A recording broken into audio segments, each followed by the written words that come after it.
अब शंकर भगवान हाथ बांध धैले हो। विष्णु जी एगो बात कहला नौरी, तू तयार भांगी बैठो नाही विश्वास बा।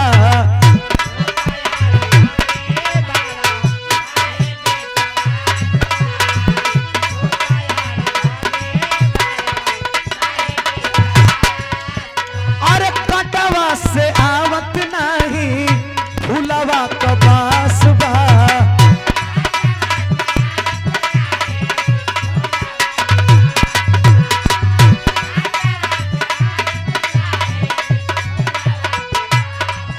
अंजनी के छलल जैसे लगता उहे अंदाज।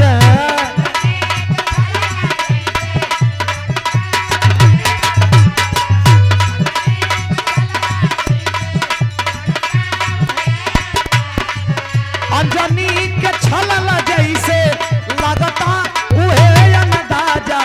मेहरारू जबे बनब, मेहरारू जबे बनब, लगबा तुम्हारे माजा।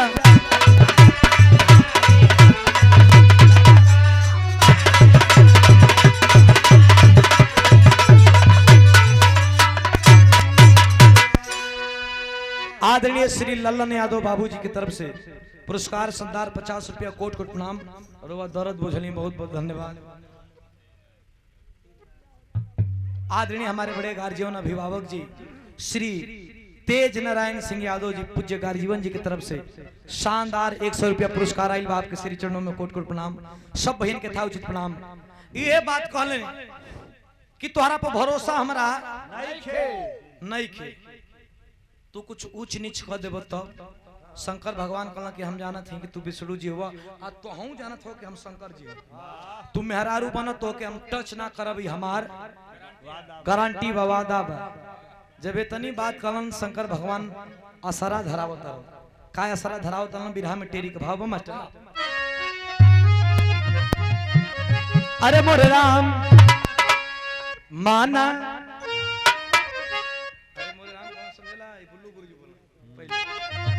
अरे मोरे राम माना मुरी बचनियो यार। अरे शिव जी कहे शर्म से बिगड़ी नहीं पनिया रे पनिया रे पनिया। शंकर भगवान विष्णु जी से कहला कि मानो मोरी बचनिया ये हरि। आ शिव जी कहे शर्म से बिगड़ी नहीं तू लड़की बन तो के हम टच ना करो। अच्छा तो जब इतनी गारंटी ले ललन विष्णु जी के कसम उसम ख्याल हलन तो कहना ठीक बा बनब खाली 5 मिनट खातिर लड़की।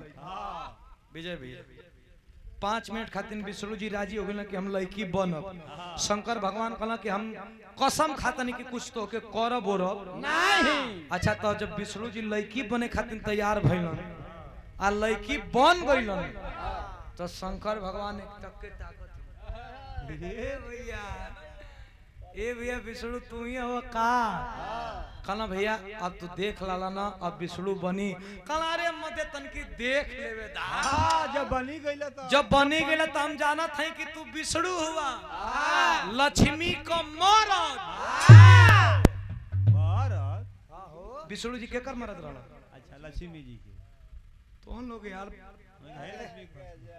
कहना तू विष्णु हुआ लक्ष्मी का मरद, क्षीर सागर में रहेला, चक्र नचावेला, शेष नाग पर सुतेला।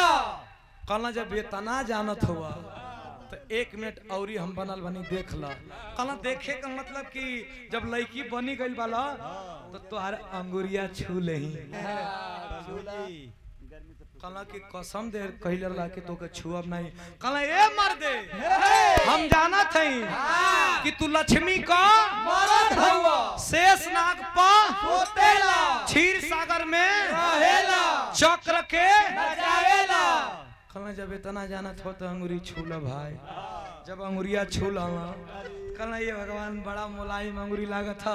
हई गटवा कलैया पकड़ लही।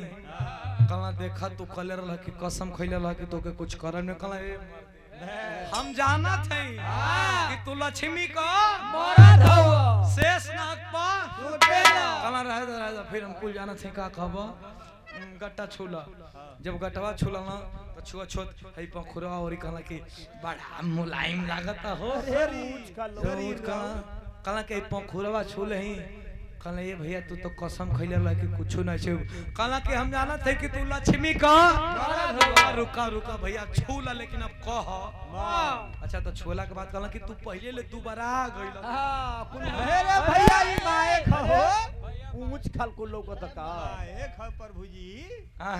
प्रभुजी माए ख ए भैया तो हम उनका रोल बतावत है अच्छा जब पकड़ल वजन लगा ना पे तो लगल वजन ना पे हां वजनिया पहले से अब वही पहले विष्णु जी कथवा तो मेहरुओ बन गई नी हां ई लगल वजन ना पे हां अब इज्जत बड़ा संकट में पड़ल ह हां तब ये तरज लगत हम मास्टर